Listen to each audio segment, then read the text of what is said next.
Avant de poursuivre avec la vidéo, je tenais à te remercier pour tout le soutien que tu apportes à cette chaîne à travers des commentaires, des partages, des likes et aussi ton abonnement. Il y a quelques mois, nous avons parlé d'un problème que nous rencontrons avec Google en rapport avec les souscriptions aux chaînes. Malgré les différentes preuves apportées, malheureusement Google n'a pas pu réactiver ces différentes fonctionnalités, ce qui nous oblige plus ou moins à migrer notre entité vers une nouvelle entité. Là, nous avons besoin de tout votre soutien et de toute la communauté. C'est pourquoi je t'invite à t'abonner à la nouvelle chaîne Coulisses Learn qui hébergera, après la playlist sur la communication des composants Angular, toutes les nouvelles vidéos autour des techniques et des technologies que nous allons explorer. Merci d'avance pour ton soutien et pour ton abonnement. Et bien sûr, nous tiendrons constamment informés sur la chaîne principale Colis Tech de la migration et du moment où cette chaîne va être lancée et héberger de nouvelles vidéos.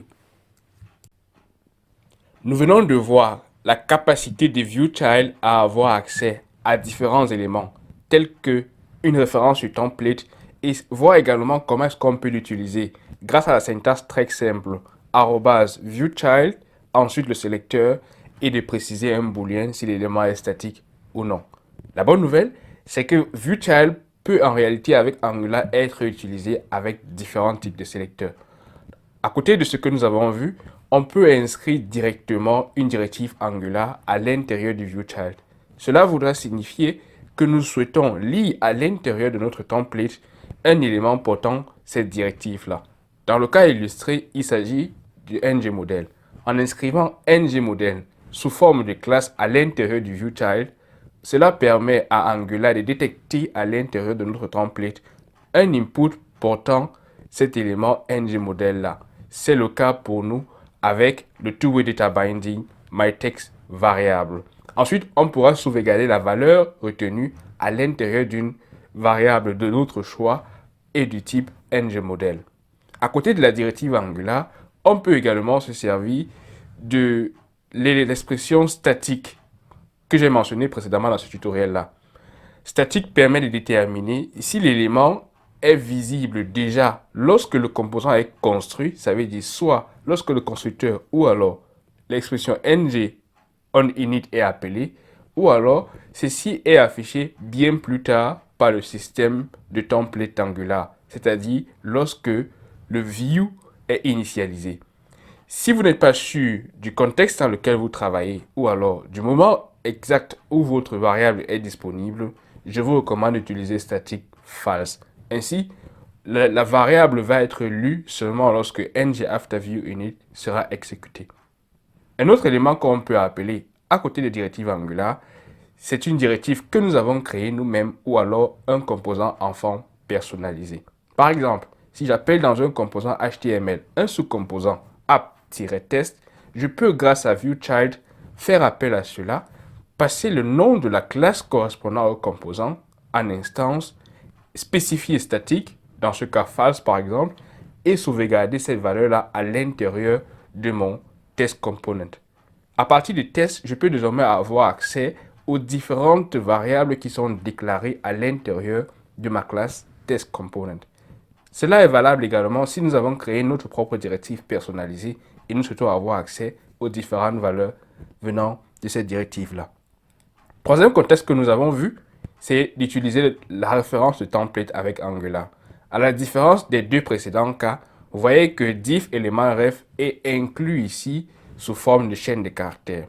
Dans les cas précédents, nous avons écrit directement le nom de la classe sans avoir besoin d'utiliser l'expression pour chaîne de caractères. Il faut spécifier à côté statique s'il est true ou alors false et à partir de ce moment-là, on peut utiliser les différentes valeurs à l'intérieur de notre composant TypeScript grâce à cette référence sur la variable. Un cas simple et pourtant très puissant et très peu utilisé malheureusement dans les applications Angular, c'est de se servir des classes pour travailler avec le ViewChild. Dans notre cas, nous avons par exemple un input qui porte un ngModel. Théoriquement, nous travaillons avec le template et il est difficile de pouvoir surveiller le changement de ces valeurs-là. Mais quelque chose que je souhaite te faire remarquer, c'est aussi de voir que grâce au ViewChild, tu peux avoir accès au changement de valeur. Comment cela? Nous allons créer maintenant un viewChild qui portera le ngModel comme référence ou alors comme sélecteur. Donc là, je vais venir juste dans ma classe TypeScript. Je vais agrandir pour que tu puisses voir davantage. J'agrandis tout ceci, j'enlève mon breakpoint. Donc là, je peux ajouter un viewChild pour pouvoir avoir accès à tout ceci. Donc là, je mets @viewChild. Et tu vois que désormais, je peux écrire à l'intérieur ngModel. Rassure-toi toujours d'importer le ngModel depuis Angular Form. Je vais définir ceci, tout ceci à static true. Et désormais, je peux sauvegarder tout ceci dans une variable que j'appelle myInput. MyInput sera naturellement du même type que la classe que j'ai passée à l'intérieur ngModel. Le but pour moi, c'est de parcourir mon template et de récupérer la première valeur qui porte le ngModel. Parce que la question peut être que se passe-t-il s'il y a plusieurs instances de ngModel. Dans ce cas, je récupère celle-là. Maintenant, mon éditeur de texte me signale que j'ai une erreur parce qu'il a besoin d'être initialisé. Pour pouvoir contourner ceci, tu peux simplement utiliser le point d'exclamation avec TypeScript. Cela va annuler automatiquement cette erreur-là.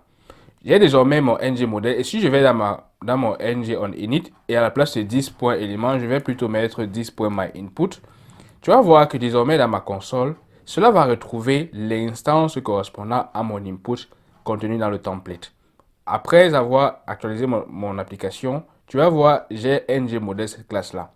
Mais quelque chose que je veux te faire remarquer, c'est que si je déroule ceci, tu vas voir à l'intérieur que j'ai accès à différentes variables ou alors à différents éléments qui sont en liaison avec le form control.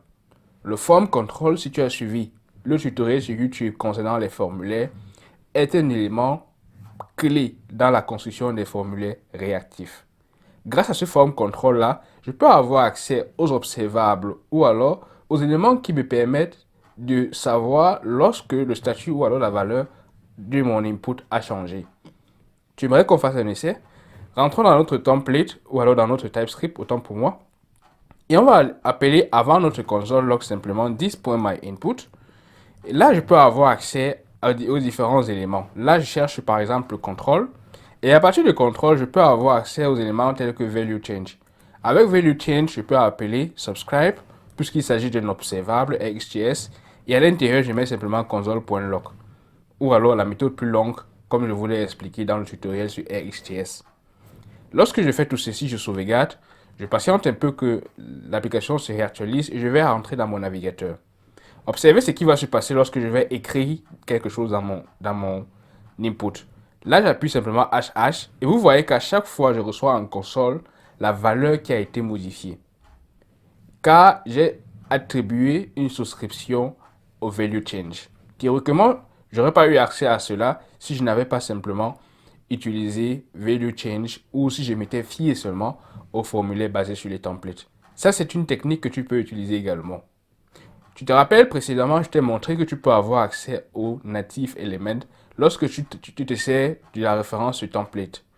À cet instant, j'aimerais attirer ton attention sur quelque chose en particulier, l'aspect sécurité.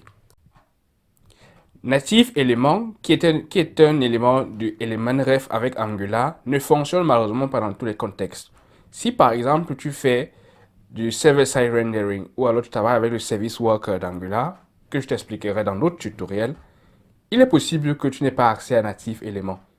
Pour cela, tu dois pouvoir travailler avec les conditions telles que if, si le Native Element est disponible, alors dans ce cas, appelle ou alors faire appel à ce Native Element-là.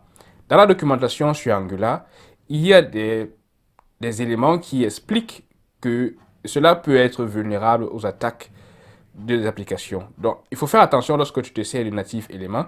Et plus tard, lorsque tu considères un peu plus bas la documentation sur native élément, il y a justement ce rappel-là que si tu veux avoir accès directement aux éléments du document object model ou encore DOM, tu peux te servir de la classe renderer2 d'Angular.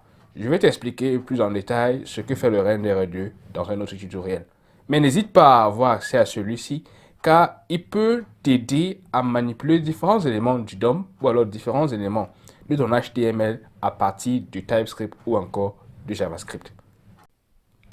Pour davantage explorer la force du template avec Angular, créons notre propre composant enfant. Ouvre ton terminal et tu vas exécuter la commande Angular CLI G pour generate et C pour composant. Et ensuite, on va appeler simplement ça child component.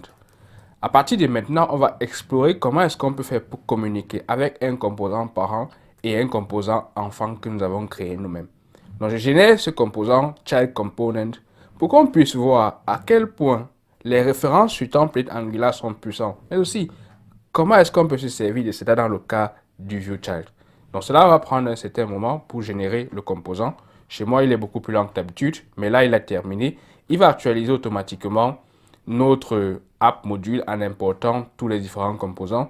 Et désormais, je peux venir dans mon composant principal comme -compte et j'appelle seulement en dessous, lorsque ceci va être généré, mon nouveau composant avec son sélecteur.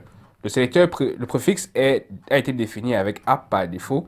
Je peux simplement appeler app-child-component dans mon component.